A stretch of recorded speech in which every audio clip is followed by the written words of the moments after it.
Remake. Did you like that? Did you watch me hit the record button? Were you like you're ready for that? Yeah. Wow. Yeah.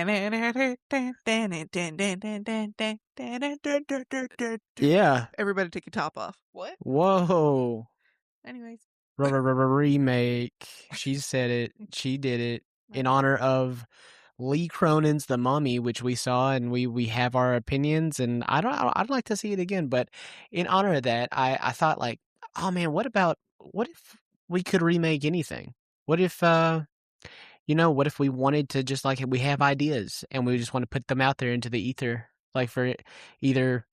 If some budding filmmaker, any producers or, studio heads were to listen to this and they're like, that would make it good for a remake. Let's call Thomas and Brittany. Yeah. And we'll link our, individual numbers and a personal hotline and everything in the middle in the link below. But this is Remake Rushmore. And we're talking about it on Escape the Tapes Presents Today's tapes. But Remake Rushmore, the rules are Rushmore consists of, 4 heads, and all 4 heads consist of a classic, a movie that's came out in the last 10 years, a movie that little us would have wanted to see growing up, and the 4th one is a deep cut. Deep cut. Brittany, how would you want to start us off? Well, my name is Brittany. Oh, yeah. This is, Brittany, the Viggity Vaughn. And I'm Thomas, Sassy Massey. You're accurate there, yeah. Thank you. You're so welcome. Okay. Thank you. I feel like we have a lot of takes on different movies, different, things that we've grown up with. And I feel like all the categories that we've, talked about fit the vibe. Brittany, let's start it off. What is your deep cut? My deep cut. I don't even want to call it a film. It's not. Okay. It's the 1992 Freddy the Frog, or Freddy as FR07. Crazy. It's a fever dream. It is. It's not a film. No. It's they conned people, they blackmailed people to, be in this movie. Like they held him at gunpoint. Sir Ben Kingsley. It's wild that at this time they're like, yeah, Ben Kingsley, come in and be the main character and the lead of this movie. Yeah. And do not a Ben Kingsley voice. Nope. Don't do a British accent. Do like a French. Ish. But like what? Okay, it was like, yeah, it's Paris, right? Yeah. And it's like the medieval Paris. Yeah, the time's kind of confusing. The timeline is. The art direction's confusing. Like things that they're saying, hey, this is Paris. This looks. I don't know, man. Well, he started off in Paris and then he moved to London because he had work there. Got you. But if I got to remake it, there would be a truly more cohesive story. Hmm. It wouldn't feel like a bad acid trip, and there would be significantly less Nazis. So, also, the songs would actually fit in the movie. I didn't mind the Nazi element just because they were the bad guys. I mean, so like it's not even. They're not significantly. They're less. not Nazis. They're Nazi chic. Like they're Nazi-esque. Like they're very paramilitary, big collars, big symbol. But they've got like the armband. I mean, the armband, but like no, it's not red. It's purple. No, it's red. Is it red? Yeah. It's just no swastikas, but no swastikas. But you can infer. Yeah. I don't know. It's kind of, and I hate saying I have so much nostalgia for it that I genuinely enjoy watching it. We watched it together. She made me watch it with her, and I just didn't. I don't know, man. It just didn't. Sorry. Hit me. It's okay. Yeah. I think it's one of those things. Yeah. Where you art's an opinion. Like, people like the big square that's in the Louvre and they say that's priceless. I differ on it. And Freddy the Frog is your big orange square. Mm-hmm. I never said it was It definitely doesn't belong in the Louvre, though. It does Yeah. not. No, okay. You didn't say it was good. I said I liked You it. said you liked it. And it's kind of like a guilty pleasure in a way. Okay. You feel me? I feel you. Because I know I should not like it. So if you were to remake it, if someone came to you and it's Mhm. like, we have the rights to Freddy the Frog, we want to remake it, Brittany, we need you to remake this movie.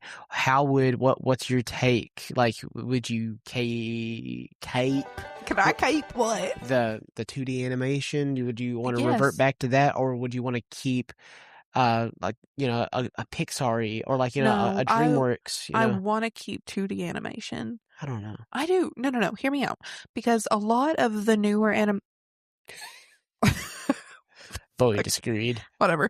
A lot of the newer animation stuff, I don't know what it is. It's like everybody's so focused on being like realistic, or I don't care about that all the time. I think it would serve the same kind of animation style as like Into the Spider-Verse.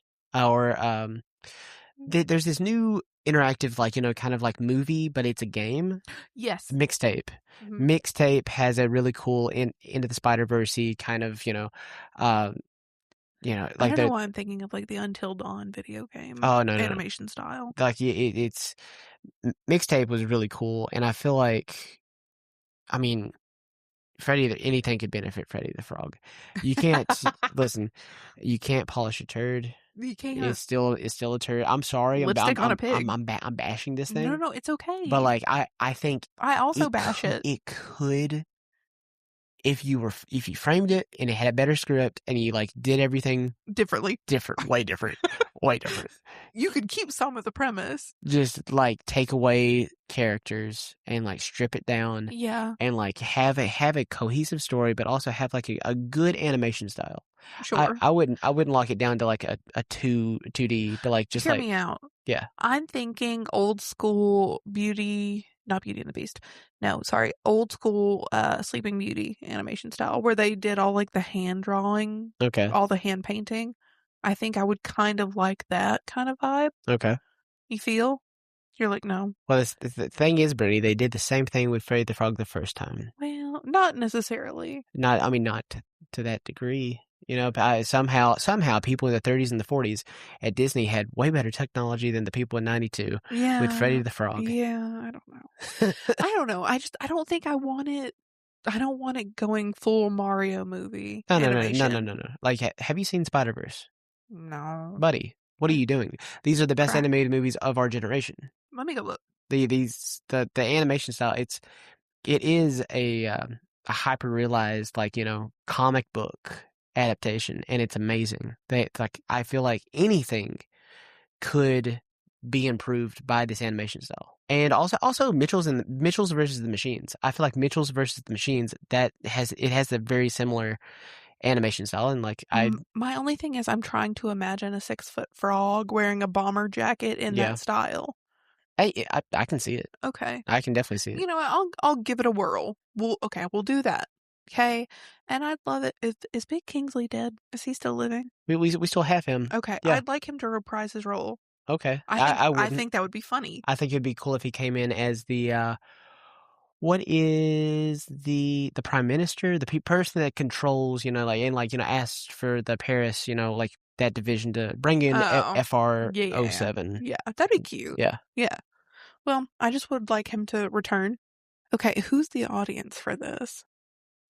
Because if it's me, I would keep the weird bestiality monster fucker moments. I wouldn't. I would not think of you. I think if you were to take Freddy the Frog and somehow mass produce it and, like, you know, make it more malleable to the, you know, polite Everybody society, else. you know. Yeah, no, then I wouldn't do that. No, but I feel like you could, because weird is in. Good for you. Weird is in, and this movie is weird as shit, and it's not good. But at the same time, like, I feel like there are little things you could, you know, pick and probe and tweak to where, like, Yeah. oh, that was a weird little movie, and I kind of fucking loved it. Yeah. Oh, Okay. I do want to keep Nessie. yeah. No, Nessie stay. I feel like Nessie was the right amount of weird. I love Nessie. Yeah. I think the lady never had to turn into a snake. I think No. the snake bit was only for the big chase scene of like when Freddy was little, Well, and like she just stayed a snake, and also like at the end when she's like, she has the Nazis under her like control, and she like squeezes him to death, and he has the vision of his father, who's it's magical, by the way. it's just that Sala was the leader of the Nazi-ish regime, Mm-hmm. and Sala from Indiana Jones. I can't Right, think right, right. John Rhys Davies. Maybe. I think that's it. Uh, he was the voice of the main bad guy, and he's also madly in love, and he wants to bone this snake. Yeah. Yeah. I'm just saying, maybe if you're a shape-shifting witch, maybe take a more attractive form to like or Some just people are into it. take that subplot out and just make her this like immortal, Evil auntie. evil witch that also is the leader of this thing, because women can be evil boss bitches too. They absolutely They can. I've never denied absolutely, that. and no, Never. we don't do this here on this podcast. No, we actually support women's wrongs Sure, and their rights. yeah, Sure. yeah, No, okay. My thing is, I also want to make the timelines clearer, okay, because when Freddy was, I'll say, I don't know, 8, 10, somewhere around there, um, it was very okay, medieval France, yeah. like Renaissance era I think it kind should of have vibe. 3 arcs, and the first arc, Uh-huh. the first part, do that. Okay, you want That to keep that? keep that. Okay. And then, well, when we ended the movie, he was driving a sentient car, I would take a that la out. Inspector I'd Gadget. take that out. I would too. Take it out. Yeah. Throw it away.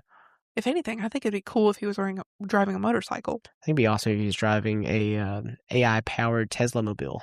I want Elon Musk in this I movie. don't. What if Elon Musk was the voice of Freddy the Frog? I hate it. I'm gonna burn Right? the film. It's awesome, right? No, This is. I think I've just locked in. disgusting. I think I've just locked in. That was me doing a Elon Musk impersonation. I think I've just locked in. I hate it. I've locked in. No, yeah, no. He's South African. I don't care. He's a Wow. fucking loser. He is a loser. How Freddy the Frog's got a lot of time. it does. We've given Freddy the Frog a lot of time. Well, yeah. Hold on. 11 minutes. Well, we weren't on it for. Yeah, but kinda. I want to see how long the actual movie is, because I Too think it. long. Too long, in my opinion. Yeah, no, it does not need to be. Oh, it's an hour and a half, hour 33. We could repurpose do you, that, I think. I love a clean 90-minute to 100, Mm-hmm. and somehow that fucking movie felt like a 2 fucking hours. Nolan movie. It did. But like not in a good way. Like the pacing was insane, and it felt like it was just. I wanted it to be over, Brittany. I'm sorry. No, it's fine. I just wanted you to see I'm it. so sorry. It's okay. I did it. I'm glad I did it. I'm glad I got these Yeah. little experiences out of the way. Yeah, and now Yeah. you can understand. I can. You're like, Sure. yeah, that actually makes sense why you are the way you are. Yeah. I'm That's like, Freddy the Frog, everybody. yes. Just know I would change it, and Thomas would help me, and it would be way better. And we can even do a live version. Couldn't get worse. Ooh. Couldn't get worse. We could do an adult version. What does that A mean? la Shape of Water. A porn parody? No, I'm Of thinking Freddy the Frog? Guillermo del Toro, Freddy the Frog. Oh. Oh, yes. Oh. Oh, yes. Guillermo del Toro is a massive cinephile. He's never seen Freddy the Frog. He might have. He's never seen it, and he wouldn't hoist it up as much as you do. I think he would. He likes freaky shit. I think he'd be into it like a little bit. He does, but you know what? That's up for him to decide. I think this is above him. No, above him. I think this is below him. I'm sorry, I misspoke. Yeah, I was kind of. Yeah. Oh, Thomas. Yeah. My love. Yeah. What is your deep cut remake? Deep cut remake. Reimagine, reboot. It's just what are we doing? Give me your answer. My answer is the 1957 classic, in my opinion, but it is a deep cut. Not a lot of people know about it. It's more like just if you're in the genre, the know, all that. It is 1957's Night of the Demon, or also Curse of the Demon. And I love this movie with all my heart. Okay. I've always said, like, oh my God, if someone said, hey, gun to my head, remake something, this is the first thing I'm throwing out. Just because it's got everything that I love in modern movies when they do it. Like, I love a skeptic. I love somebody that's going out of their way to, like, just like disprove paranormal stuff just to get shown, like, oh, there's this big paranormal thing. I think that's why I also love Scooby-Doo. Like, Scooby-Doo and well, no, Scooby-Doo on Zombie Island, same premise. It's the same premise of Curse the Demon, but not really. I love a cold open that just it gives me everything that I need, and it shows me everything because I am the audience. Yeah. But our main character and like everybody around him is just like, okay, what's going on here? So the main gist is that we have a skeptic and he's going to London for this conference, but then also he gets wind of uh this coven of witches and this one guy that's kind of over them, and like like he's way into the spiritual stuff, but he's also connected to this murder that happens in the very beginning of the film.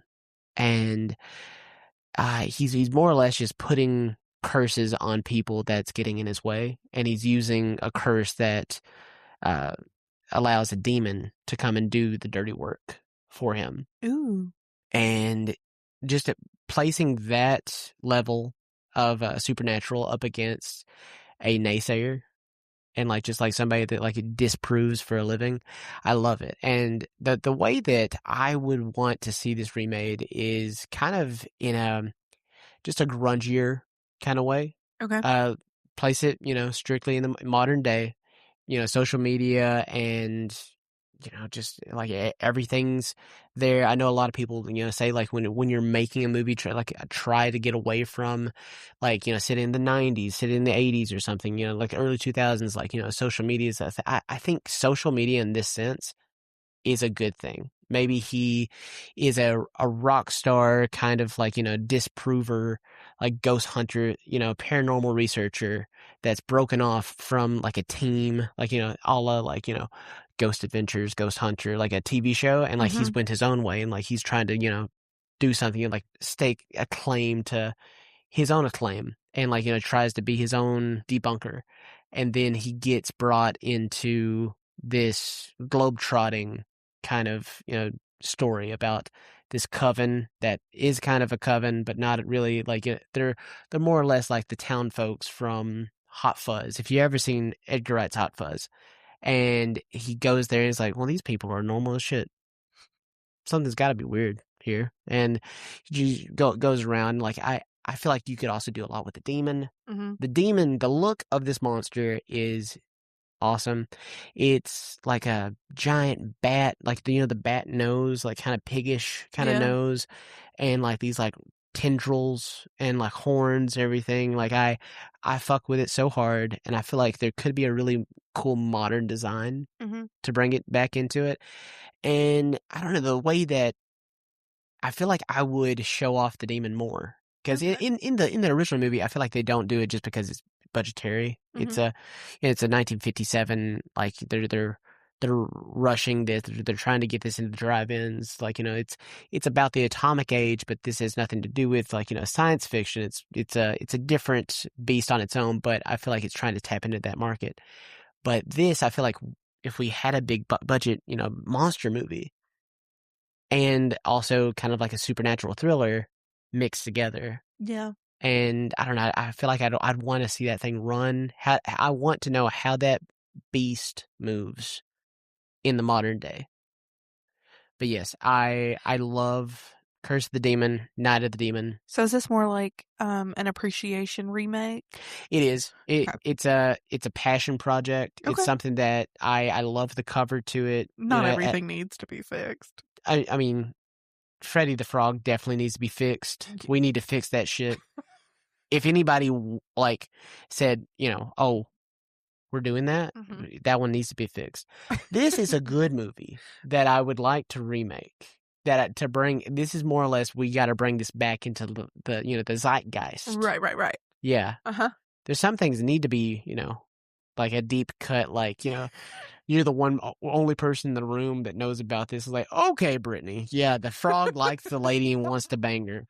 Oh, he's French too? Oh, his best friend's the Loch Ness Monster? Oh, that's neat. It's kind of endearing. Yeah. Mm-hmm. You are the highlights of that movie. I just want you to know Thank that you. your personality shines through.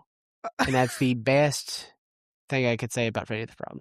People are gonna look it up on YouTube and be like, "What the actual What fuck the is her actual fuck are problem?" you talking about? Truly. I hate Brittany. Actually, I don't really fucks with Brittany that much. Oh, they'll be like, "Oh, so he hates her." Yeah. Yeah, it's fine. But Night of the Demon, Curse of the Demon, it's it's a blast. I think I showed it to you the last time we tried to do this. Yes. And yeah, Yeah. we just had it on in the background. Yeah. Yeah. And I did, zoom into it quite a Yeah. few times. So I'm interested to see it as a whole. Yeah. Yeah, I'm excited. But yeah. Hell yeah. So, Brittany, let's get down to brass tacks. Let's get evil. Let's get mean. Because I Hell feel yeah, like this brother. one gets more or less like, yeah, we this isn't an appreciation remake or reboot or reimagining. I'd actually kind of like fucking hate this. Yeah. And I'm talking about what came out in the last 10 years that you want to remake. I'm so fucking glad you asked, Yeah. actually. Let's fucking Immediate. lot of Fs. Yeah. A lot of F bombs. What happening here? What happening? A lot of adult language. No, so my remake that I truly do believe that needs to be remade in my heart is the 2026? Yes. 2026 is Scream 7. She didn't go past 10 years. She went months back. No, and that's because I hate it so bad. Yeah. That's because I hate it so bad. Yeah, no, it's Like we were like past 10 years, my immediate Scream 7. Get that shit out of my face. I had a bunch of options, and like I thought about Scream 7, but I was like, oh, I think she might pick that, and I was right. I had a bunch of haterade towards it. So let's just get into it. Okay, let's get into it. Kevin Williamson shouldn't direct movies. No. He shouldn't direct Sorry, movies. that was so aggressive. Anna Camp should. I'm not saying she should be Girl. in movies, but like I don't think she should be like. I guess the killer. Yeah, As no. soon as she opened her mouth. You're like, oh, they paid you a lot of money to be here. Of course you're a killer. Yeah. Yeah. No, I don't like that. I don't like how the opening, I genuinely believe the killer in the opening sequence was Matthew Lillard. And I think they were fucking cowards. That's what I think. That's what I think. Honestly, I would have loved to explore his, the body never made it to the morgue. Oh, blah, blah, blah, blah, blah, blah. Listen, and I know that's not for everybody. I get it. But also, I don't love how they made, is her name Sydney? Yes, it is Sydney. Sydney. Yeah. What are you talking about? No, the main it's Tatum. Tatum. Yeah, Tatum. God damn it. I don't love how they made Tatum like this helpless little defenseless little nugget. Yeah. You were... If you're gonna go that direction, like her mom, Sydney fucking Prescott. Yeah. Like, make her You're be... a legacy child. Yeah. Learn how to defend yourself. And her dad's a cop. And your dad's Joel McHale. Actually, I really liked him in the movie. I hated it. Really? I like him in things. Mm-hmm. I think I don't think he's a movie star. I think stay on TV, Joel. But like I love you, mm-hmm. and all the best. But like his name is Mark. Who else's name is Mark? Mark Kincaid from Scream 3. Yes. Patrick Dempsey. They tried their best to get Patrick Dempsey back in this movie, and they couldn't get him. Because they knew it would suck. Why would you keep Mark?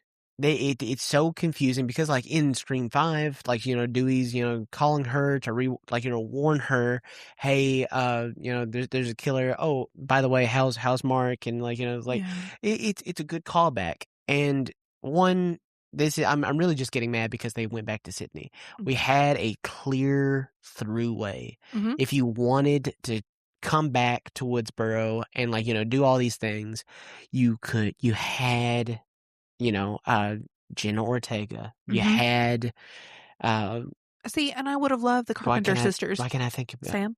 Yeah.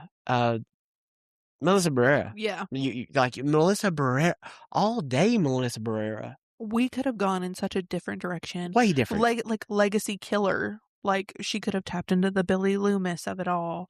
Like, What the fuck are we doing with this there are movie? better ideas for a sequel to that. If you even wanted to like go a different direction, not even finish a Carpenter trilogy, there are better ways to do that instead of like Yes. it makes this like franchise so small to keep coming back to these poor women. Just leave Sydney alone. Leave her alone. Leave her the fuck alone. Leave Sydney alone. I'll be the Britney Spears guy. I was gonna say it.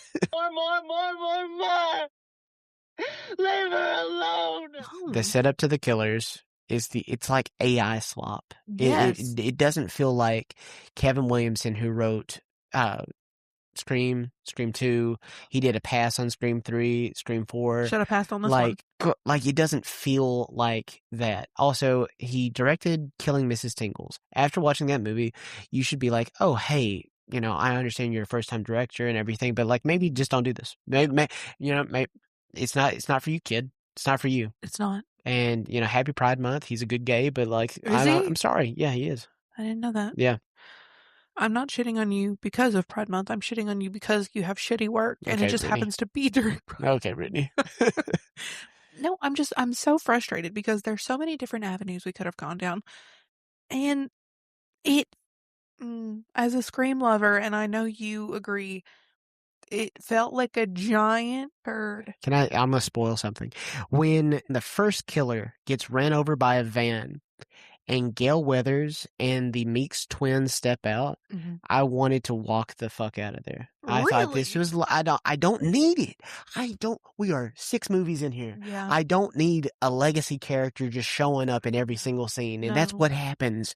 It's like they Gail thought to the that Scream rescue. 5 at like Scream from 2021 or 2, whenever it came out, I think it's 22. No. Yeah. Maybe.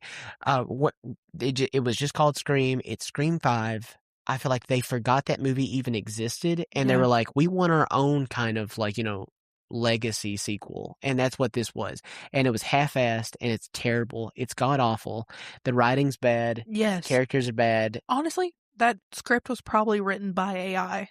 Can I tell you something? Yeah. It made so much fucking money. It's the most profitable Scream movie in the entire franchise. Why? It's the worst. It's so bad. It's awful. It's awful. One of the kindest things I have to say is that one of the kills genuinely made me flinch. And it was the son in the bar. Oh yeah. I liked Matt Rife looking Gen V kid. Oh, yeah, dying. Poor guy. Yeah. I did too. That was a cool kill. I didn't mind the opening. If the opening I didn't was mind the opening either. I thought the opening was the Airbnb death scene, Jimmy Tetro and like the girl from one of the Yellowstone shows. Yeah. Like, you know, that was I didn't mind that. That was I fun. liked it. Honestly, I would have kind of liked to explore that a little. If we just started that and we just got a different movie attached to that opening, that'd be great. That'd be fucking great. But Scream 7. What a disappointment. What a disappointment. I'm losing my voice. That's how disappointed I am. Do you have any ideas of like where you would want to go to remake? Because I definitely have. Yes, I do. Like, I do. I truly do. Fuck yeah. Okay. I don't know why I'm losing my voice. I don't know. She's not crying. Like, yeah, it sounds like you are just distraught. You are tore plumb up. I am. I'm torn up from the floor up. Listen, we could have, wasn't McKenna Grace supposed to be a killer? Yeah. McKenna Grace and the other actress, from, was it Ant Farm? Yeah, I think so. Yeah. Yeah. I think they were supposed to be like mean girl, you know, like Tatum's best friends, but like secretly, like, you know, like they hate her. Yeah. And which I understand, scripts get leaked. You got to change stuff around. I love the idea of like having, if you wanted to go, if the Melissa Barrera Free Palestine thing did not take place, and Paramount and Spyglass Media wasn't a Zionist regime, and they were cool, and they supported their actresses as and they actors, should. I think we would have another Melissa Barrera, Jen Ortega movie. I loved following them. I did too. I thought they were great original characters, and like they had a good story that tied into the original movie. Yes. And listen, And it was fun. I think it would be awesome if I think the original plot for that Yeah. that was going to be Jenna Ortega dies in the opening scene. They do a fake out Aw. from 5 because she was supposed to die in the 5th, but like, carried over to get Sam back. We kill her off there, and that sends Sam into this like, is she Ghostface? Is she not? Yeah. There is a Ghostface killer, and then there's Sydney. Sydney would be the Ahab type character. Sydney was going to be like the Loomis character. Yeah. Bowie, hey, stop. Stop. Lay down. Sydney was going to be like a Dr. Loomis type character, and Sam was going to be looking for the new Ghostface, but also maybe also becoming a Ghostface. And like Sydney at the end, I think puts Sam down. And like it was a whole kind of weird, kind of hodgepodgey of a movie. It might have it like on like I'm hearing it, I'm like it sounds goofy, and but it's doing something different. That's why I appreciated 5 and 6. They're doing something, in a ways kind of different. Yeah. Definitely I 6. really think my thing is like, just leave Sydney alone. Just leave her alone. And if you Let's do, hire those characters. if you have to involve her in some way, yeah, call a phone call. I don't know. It's embarrassing sometimes. It is. Just shove Like, a character in there. Just Nev Campbell, let her retire from Scream in peace. She has other projects, I'm sure. I don't know. Well, I don't either. But yeah, like, just leave her alone. I don't want to see it. I think I love this franchise, and I genuinely like it hurts me to say, but like I don't want to see a Scream 8. I don't either. If that's what it's going to be like. No, I just. I think they actually have genuinely good writers though attached to Scream 8, and that hurts me, and I hope they go in a really fun direction, but I don't see it happening. I don't know. I feel like poor Sydney is going to be just strung up until she's 80. Gonna be in a fucking nursing home being chased by a ghost face.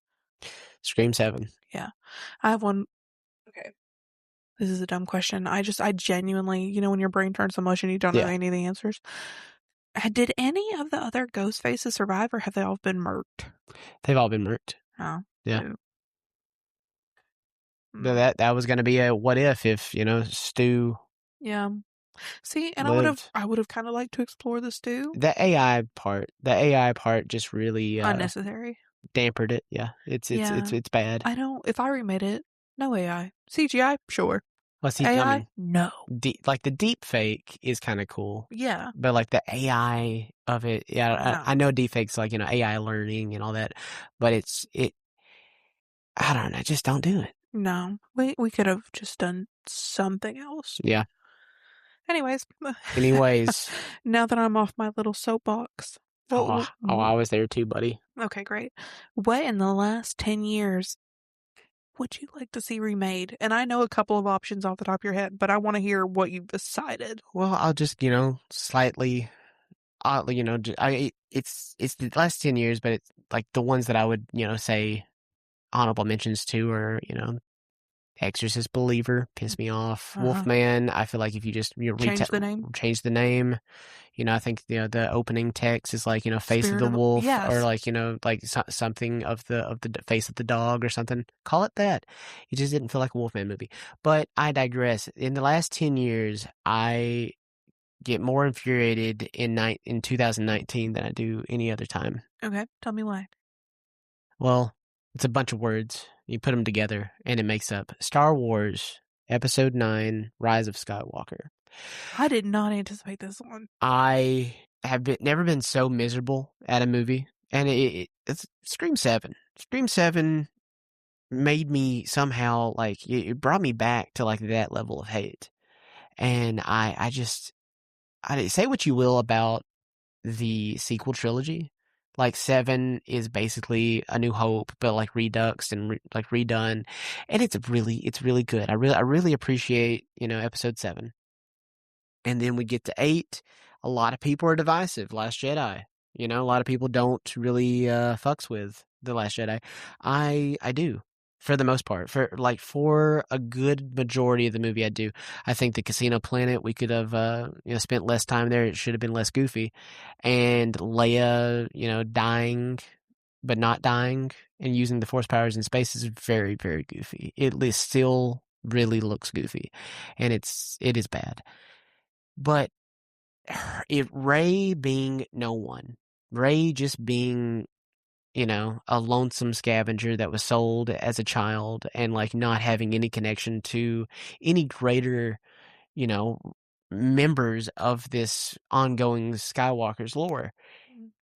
I I loved it. It makes the universe larger. It makes the galaxy larger.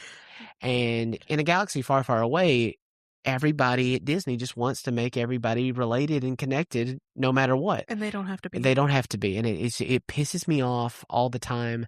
Rey being a Palpatine is not smart. No. You think in your head, like in the back of your mind, oh, that's smart, but how is she a Palpatine? Oh, we have to bring Palpatine back. Oh, clones. Clones are still a thing. When we've said repeatedly in other movies that they've just died out and like all this other stuff. And I'm just like, bringing back Palpatine is the biggest middle finger to any Star Wars fan, and it rewrites everything that Vader gave his life for, and Anakin, just everything that original trilogy did. Mm-hmm. It's sacrilege. It's so bad, and what they did to Kylo Ren, I did not appreciate. Free my boy Ben Solo. Him going like, oh, I actually really like Rey, and like I'm gonna risk it all. I'm gonna go fight all these Sith lords, and I'm gonna go save Rey. I'm like, that's not what you were doing. We haven't seen an ounce of this love, this deep requited. Brittany, I didn't read the smut that you have read on Tumblr. I don't know about all this. Listen. Fantasies. That's not the non-canon of it all. Okay. Listen, no, I was trying to agree with you. I'm still talking, damn it. Whatever. I'm passionate about this. Listen, we had a script way back when, and Colin Trevorrow, director of, Safety Not Guaranteed, very good. Very much like that little indie. And then I got so pumped when he got Jurassic World. And then I see Jurassic World. I like it for what it is. It's fun. And right on the back of Jurassic World, he gets episode 9. Because I think at that time,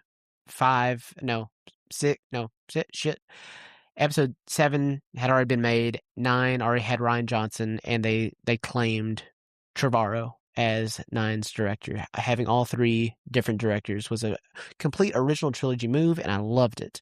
Okay. I was like, awesome. And then that son of a gun had to go make the Book of Henry and scare Disney. And they had to terrify Disney. They had to he scared the shit out of them. And I'm just like, God bless, because the script for Episode 9, Star Wars Episode 9, Duel of the Fates, leaked. And it's not, I would say, a masterpiece, by no means. No. By no means. But it is a masterpiece when you put it up next to that fucking shit turd that you call Rise of Skywalker. Fuck, dude, I get enraged. Listen, on the sides of a script, they were just amazing sides, amazing side work. There was a scene from Duel of the Fates where Ben Solo and Kylo Ren dueled within the mind's eye of the Force. It very similar to the Dagobah scene where Luke fights Vader and he slices Vader's mask off to reveal a younger Luke behind the mask. And it was this whole kind of vision quest. But like the camera would zoom into the melted mask of Darth Vader, and it would go into complete darkness, a void, and it would reveal Kylo Ren and Ben Solo battling for control. You have the light versus the dark, and Kylo Ren wins, kills Ben Solo, and the camera would come out of the mask, and it would see Kylo Ren push the mask off the pedestal and become the true Sith Lord that he was always destined to be. Right. And we just never got that. Also, it would be a full circle. It would loop in the original trilogy, loop in the prequel trilogy. We go back to Coruscant. The whole final battle takes place on Coruscant. And it's where Finn and Poe and everybody gets together and they have to turn on this beacon and get the resistance to Coruscant before something happens. And it was so cool. It was so cool. And Rey was so badass. She looked awesome. But yeah, it's the movie that we never got, and I really, really, really, really wanted it. Am I allowed to talk now? Absolutely, go for it, Brittany. Tell me everything you think, your thoughts. No, I very much agree with you. And my point earlier, I was going to agree with you. Okay. I'm sorry, by the way, that I screamed at you. I'm sorry. You didn't scream at me. The passion. The passion. No, I understand. The passion of the Christ is truly there. Oh, yeah. No, I Praise truly. be. Won't he do it? No, I understand. And my thing too, as much as I love smut, as much as I love a star-crossed lovers kind of vibe, yes, it felt like the last trilogy was kind of a money pit revolved around Rey and Kylo. But nothing was set up. Last Jedi was set up, but it was just more or less it was just subtle. Listen, I understand. It was there. I promise. Listen. I lean back on the romance between Han and Leia. Han and Leia, they butted heads in the first one. The second one, Empire Strikes Back, they are just friends to lovers, and in the best ways. Yeah, in the best ways. Still a little sassy. And listen, Rey and Kylo had none of that. They had something. Rey and Kylo had a link between in the Force and in The Last Jedi, and it worked for me. Mm-hmm. But in the sense that they were maybe peers. It was very much enemies to unwilling allies to lovers. And I would have liked to see that go that way, but Rise of Skywalker, it didn't give us that. It could have given more. It gave us that in the sense that, hey, you like this? Here, it's yours. It's like a here damn kind of vibe. Take it. It's forced. It's so forced. Here damn. Listen, I do think that there were moments in the other two. I'm sorry. I've seen it. Yeah. It wouldn't be there if it wasn't founded. No, you're right. It's just that it is what it is. It is. It's just the thing. It's just everybody trying to connect. Also, the Mark Hamill coming in at the end after playing the world's longest game of hide and go seek. That was another thing. He haunted Kylo Ren when he killed Ben Solo. He came out and it was a Force ghost, and he haunted Kylo Ren when he did that, and I love that. I love that so much. We've never seen that. Mm-hmm. We've never seen a Force ghost haunt somebody out of spite. We've seen somebody, come into their time of need and train them or drop some, exposition some on wisdom. them. And I'm just oh man, Mark Hamill, haunting Kylo Ren. Awesome. Give it to me. But we didn't get it. And that's okay. Star Wars might be in the shitter just because Mando and Grogu isn't making any money. Yeah. But it's okay. It's fine. It happened. You're it's over with. Brittany. Yes. Miss Vaughn. Yes. What would little Brittany, what would Brittany, what would she like to see growing up? Okay. Little Brittany would have loved to see a remake of the 2005 Zathura. Cool. Yeah. And okay. I don't know what that was. It's complicated in the way that it wasn't a bad movie. Have I seen it in my adult years or formative teen years? No. I definitely saw it as a youth, but as a youth, I remember it hit. Yeah. It hit the spot. We saw it as a class, if I'm not mistaken, into that. It was like a field trip. We went to the theater and watched it. Cute. Yeah. Our field trip was Narnia. Oh, hell yeah. Same year. Yeah, I think. And then we went to Demas's. Oh, man. I know. Fuck. It was crazy. like, I think it's one of those, like, appreciation kind of remakes that I'd really like to bring to it. Just bring it back into the zeitgeist, like Yeah. let other kids feel what you felt back Yeah. then. Because let's be honest, there's multiple Jumanjis. Unfortunately, There's hella Jumanjis. just 4. Like I said, but there's only one Zathura, and I think, although yes, they are very similar vibes, it has a different flavor, and I really liked it. It does, and Honestly, Zathura, I remember, felt a little more sinister at times I really liked and the deeply dynamic. heartbreaking. Yeah, Yeah, the dynamic between the brothers, like you have an older brother that's not like, super older, but and we like had a teenage sister. yeah, Yeah, and Kristen Stewart, by the way. yeah, Yeah. yeah. But yeah, no, I liked everything, and then you bring like a time displaced astronaut version of your older brother, Old Dax and Shepard. Dax Shepard. God, Do you like Dax Shepard? as a person, no, Yeah, no. yeah, I don't think I've actually been a fan of him or his work for the past yeah. 15 I used to years. listen to his podcast, and Ooh. it wasn't terrible Ooh. back in the day, Mm-hmm. but yeah, no, I don't really care for him anymore. And listen, I know technically Zathura is a sequel to Jumanji, book-wise. See, I didn't think it was. I didn't never knew it was a book. Yeah. Yeah. Is it a book? Yeah. Are you sure? Yes. Okay. Chris Van Allsburg Awesome. wrote it. But I do okay. So listen, I think we could, oh, cute, tarot. I also love the Twilight Zone feel of it. Yeah. I love the Twilight Zone. Yeah, no, like it is very like, situational, and Twilight Zone, Doctor Who. It's a big chamber piece because it's just a house in space. Yeah. It was awesome. The practical effects, very good. Also, Jon Favreau directed that movie. He did. Late, like, or like not late, but like early in the game, like he comes out. No, when did Zathura or Elf? Is Elf the same year as Zathura? I think so. Oh, dog. I do think so. Dude, Jon Favreau was killing it. He was booked and busy.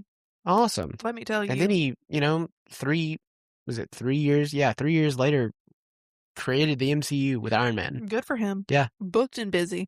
Honestly, I think Kristen Stewart, like, not even her. Well, yes, we could bring back her, but more like a legacy sequel kind of thing, like her kids and Josh Hutcherson. Good Lord, my dude.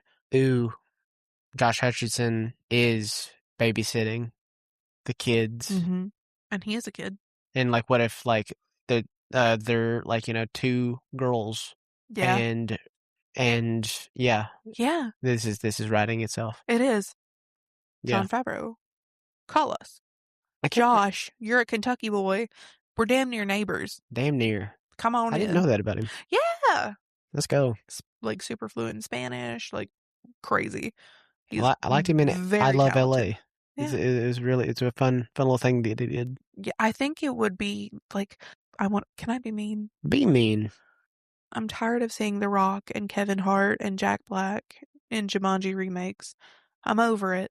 Yeah. I've seen enough of the rainforest. I've seen enough of the jungle. Let's take that shit to space. Let's bring it back. And have The Rock and Kevin Hart No. and Jack Black. And they're the sisters. And you're forgetting Karen Gillan. I didn't mind her. Yeah, no, she was great. Yeah. They're all the sisters. they all play Yeah. the sisters. Yeah, no, I think we could, and we could even lean harder into like a almost even like a Doctor Who kind of vibe as well. I was gonna say like a Star Trek. Like, what if like the house like bumps into like a evil USS Enterprise, type thing, and they think they're the good guys, and they take them into. Would this be part of the game?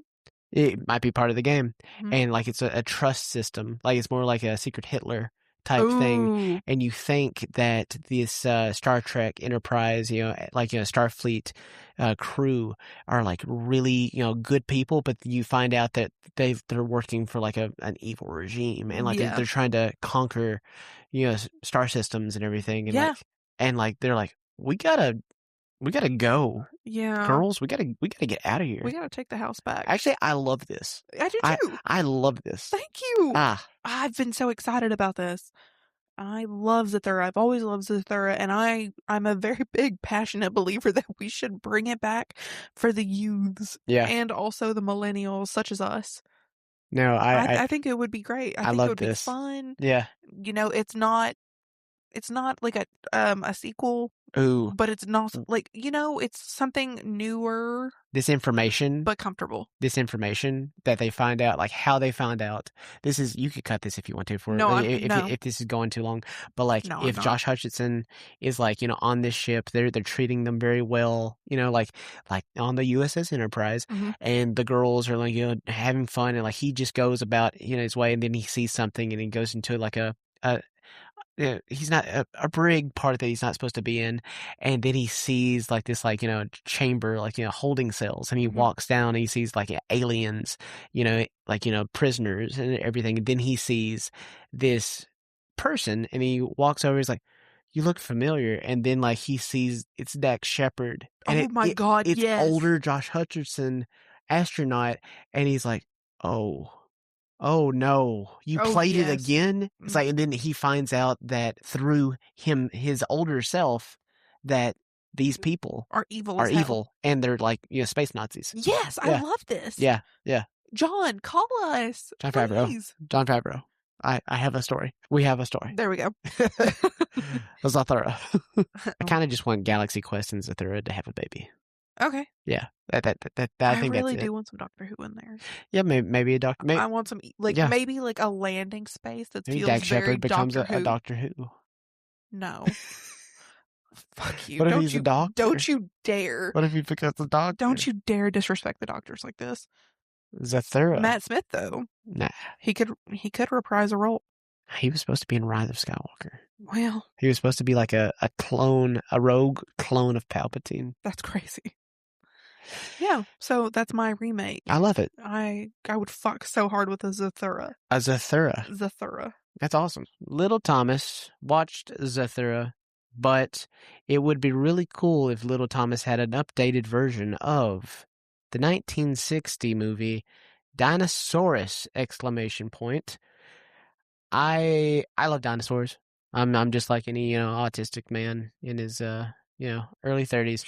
We all love dinosaurs. I'm really excited to see the end of Oak Street. It's a very cool, neat little tale that, you know, has dinosaurs in it. I'm really excited to see it. It's very sci-fi with dinosaurs.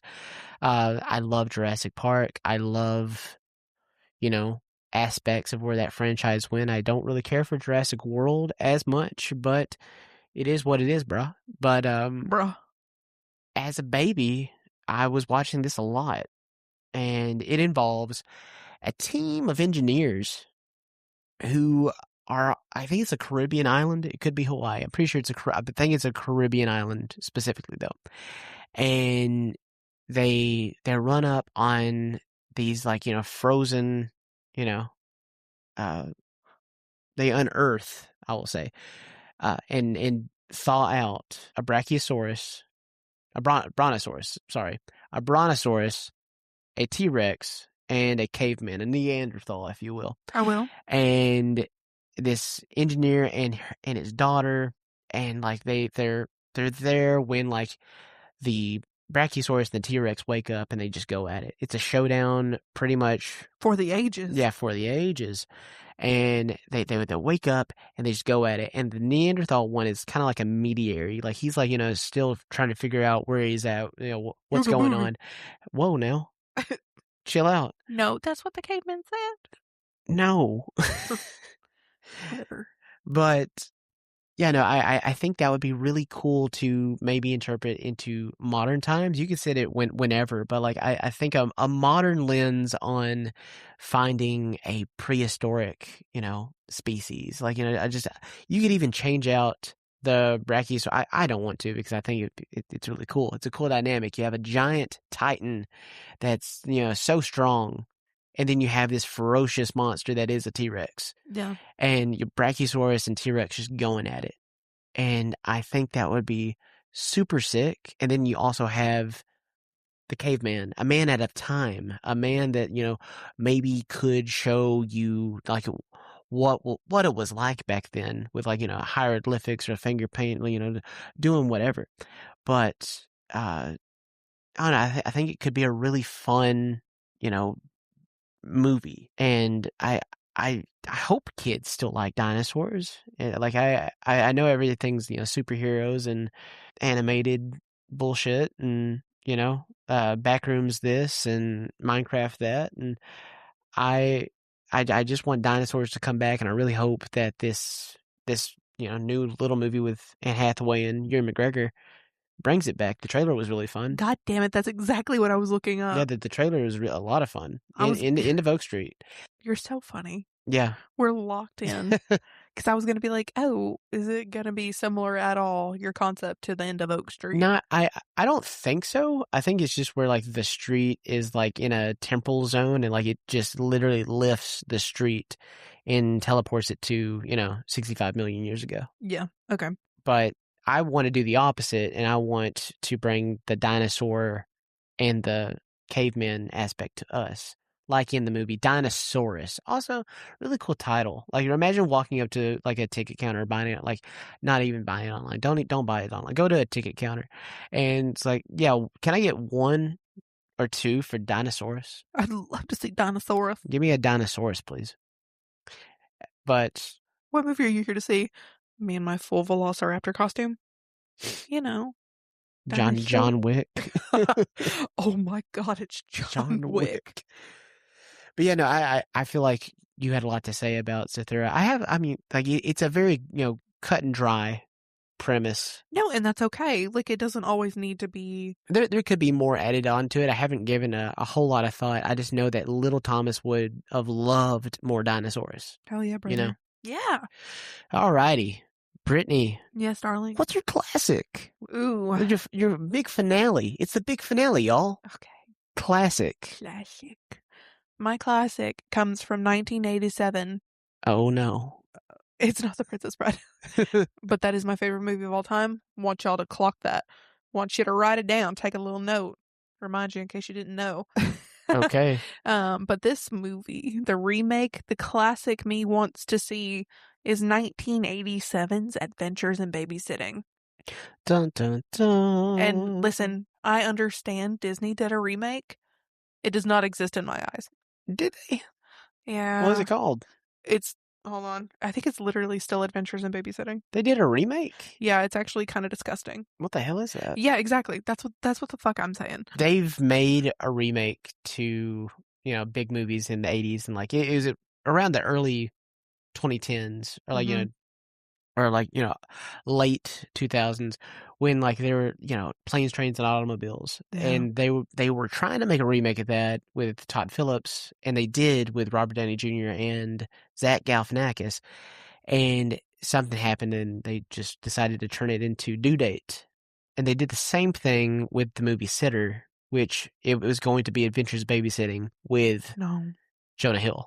Yeah, The Sitter is basically what they were trying to do. Well, they didn't.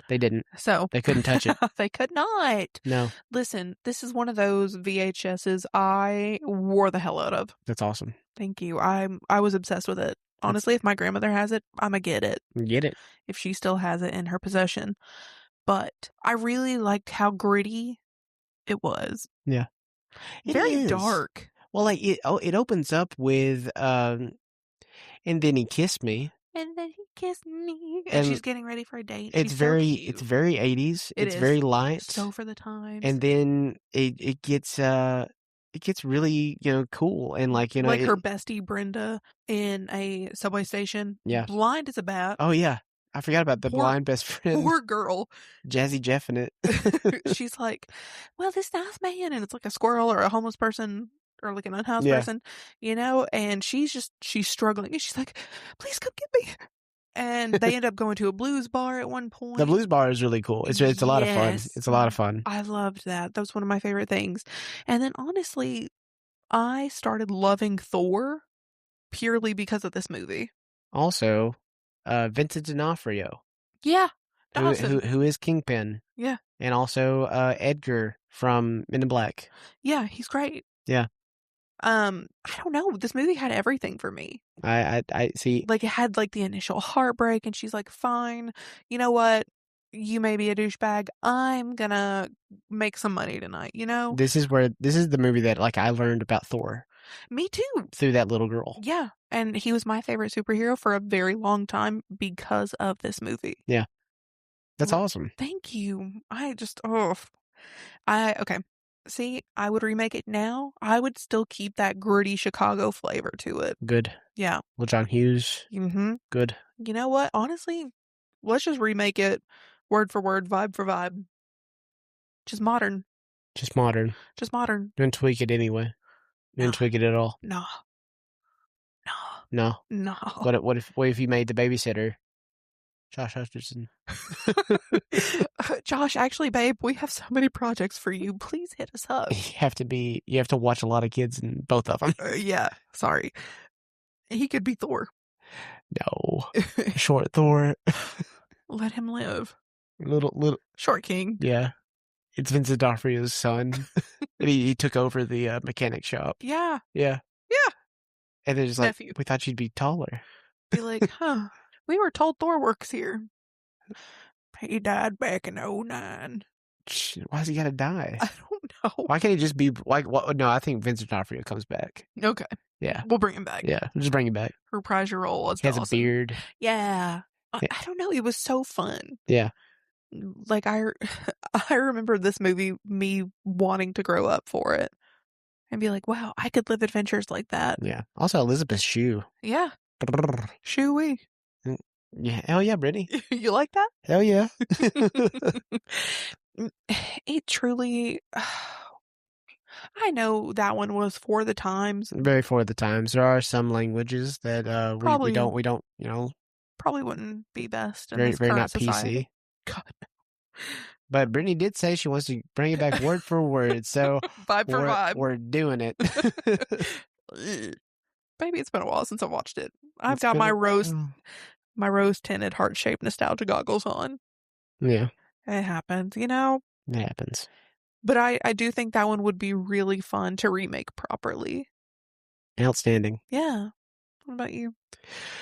Well, my big finale, my classic, Your climax. my climax, you know, is a little bit of the one, the only Friday the 13th. And before you say it, we've already had a Friday the 13th remake. Yeah. And We've had a few. no, we've only had one. Oh, 2009. Yeah, that's Sorry. it. That's the only one. But not now. Not Now we've had to. Because I know we've said it before in our Friday the 13th episodes and everything. I would love nothing more to bring back Friday the 13th. I know it's probably already in the works. It's I think the lawsuit's already done. It's settled. Camp Crystal Lake, the A24 show, comes out on Peacock either this year or next year. I think there's already somebody behind another movie. I'm just saying. You have the number that, you know, coincides with Friday the 13th. You have the 13th Friday the 13th. If you're counting the New Line Pictures movies, you Our have Baker's Dozen. You know, you go up until Friday 7, and then you have Jason Goes to Hell. Mm-hmm. You have Jason X. Hell yeah. You have Freddy versus Jason. All right.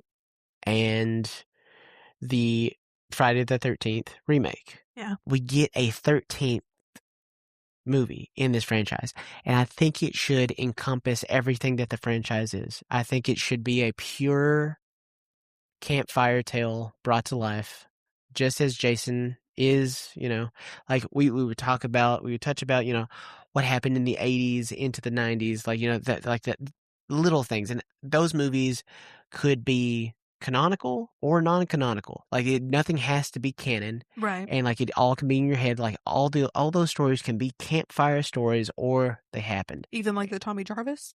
Campfire tale. Okay.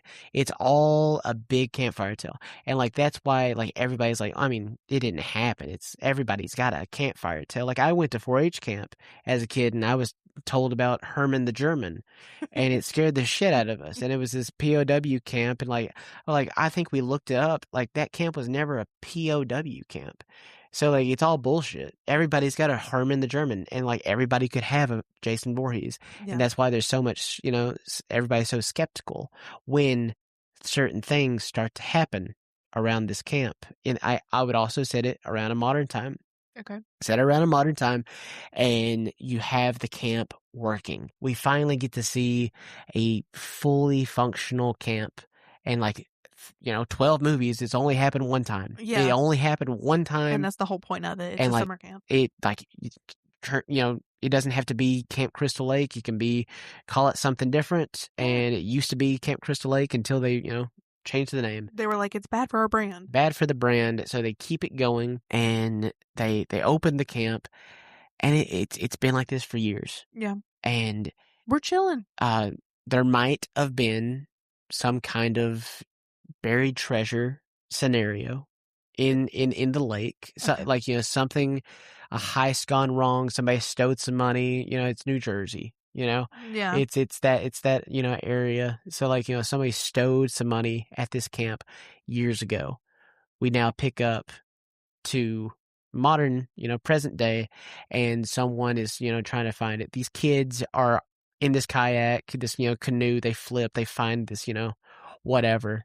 They find this treasure, they're keeping it a secret. At this time, somebody's also trying to find this treasure. They get, a ping on it, and they're like, someone's got this treasure. Mm-hmm. So that little by little, and it's kind of framed as a whodunit, someone is killing these people. Ooh. And they're killing the kids, they're killing the counselors, they're killing, whatever. And they find who is killing these people. And like they've, put on like, kind of like a get up, and it invokes the worst Friday the 13th. 5. You have 5. You have the fake Jason, and it's bad. But you find our killer, and they mention, something, you killed this person, you did this, and you did this. Are you happy? It's like, what are you talking about? I didn't do that one. And then as soon as that he says that, the third act kicks off. Real Jason. And machete goes through our guy, and he gets lifted up, and he gets thrown out a window, or split in half or something. We have this massive Hulk in, like, I picture an autumnal Jason. Okay. Like, something that's not like, like very dark skinned, like, kind of purpley, pinkish, dark, fleshy, bruised, like weathered. This is a supernatural Jason. Like, there's no joke. There is no Derek Mears, survivalist Jason from the remake, which I love that. I love it. I love it. I love it. But this is a campfire tale brought to life. And he is a monster, and he's just a force of nature, and he sees all these people on his land, and he's literally just like, when he gets activated, when these kids find the treasure in the beginning, and they unrest his slumber, and like when all the stories getting told, it's a big old coincidence. But like when that one guy goes down, and he just goes on a killing spree. It's a free for all. Everybody's running from this camp. They're taken to the woods. They get to the like streets. They're going into town, and he takes to the town. Like he's like I want to see Jason just be. I don't know why I just imagined Jason as Godzilla. And no, this is a monster. Like, he's a force of nature. He is like, it doesn't matter if that's a little kid or an adult. He doesn't care. He doesn't discriminate. Killing exactly. I love that. And it literally just encompasses. I wanted to just have everything to do with a Summerween aesthetic, just a big summer camp vibe, and a whodunit, and a big reveal monster unleashed scene. And yeah, I need that. Do we have any survivors? Potentially. Honestly, I'd say no. I mean, like, there doesn't have to be. I mean, I think there has to be at least like one to like have like a prologue. Yeah. Where like, you have Jason, like, I picture a big aftermath in like a town, and like he gets what he's like, maybe part of that gold was also like, his mom's necklace that he had. Like they picked that up, and like that's why he's going into town. Or maybe his mom's head was under the lake, under the treasure. I like somebody's like, carrying like a piece of his mom with him, and yeah. like that's the reason why he's going after them so hard. Okay. And as soon as he gets that, and like everybody's dead, he just takes it and walks back into the forest, back into the lake, and he just disappears. And then Lives at the bottom of the lake. Then it just fades into like a flame. The camera pulls out of the flame and it reveals a bunch of, other campers in a campground far away from here. And he's telling a campfire tale. Okay. And then that's Friday the 13th. I like that. Yeah. I like that. I like that a lot. Thank you. You're so welcome. Thank you so much. But yeah, we have our deep cut. Mm-hmm. We have our movie we would have liked to see as a youngster. We have our last 10 years. Last 10 years. And then we also have our classic. We have our classic. And that, my friends, is Remake Rushmore. Hell yeah. Part 1. I'm so excited to see where this goes. I think we have a lot to, deep, dig into. And there's a lot of creativity between these two brain cells. Reboot, reimagine. Reduce, reuse, recycle. Exactly. All of it. Alrighty, Brittany. Where can you find us? You can find us on Instagram, TikTok, and Blue Sky at Escape the Tapes Pod. Keep going. If you, God damn it. If you want to email us your potential remakes, and I will be honest, I might steal it if I think it's good enough, feel free to email us at escapethetapespod@gmail.com. If you liked our intros and outros, it's done by the one, the only Simon Bronner, aka Rook Falco. Go listen to him on Spotify.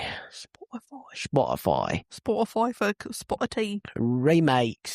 Remakes and the Rushmores. I tell you what, the remake to The Mummy, very decisive. I don't know if we mentioned it in the opening because I don't know if we're using it.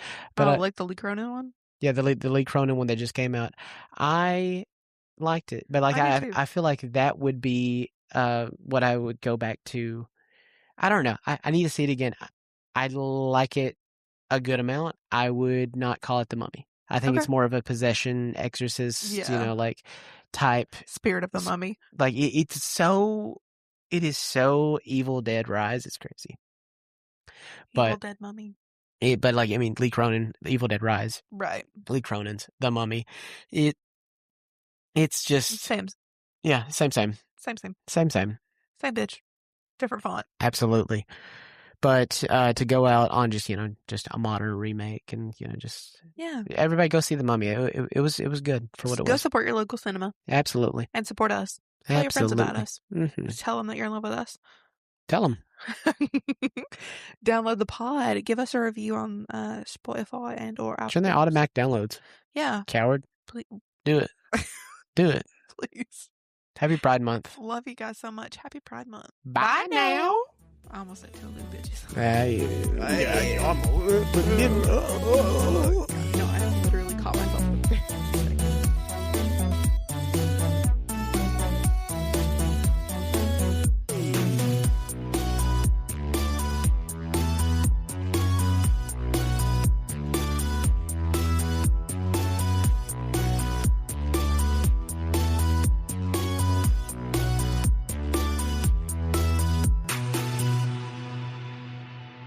Okay, hold on.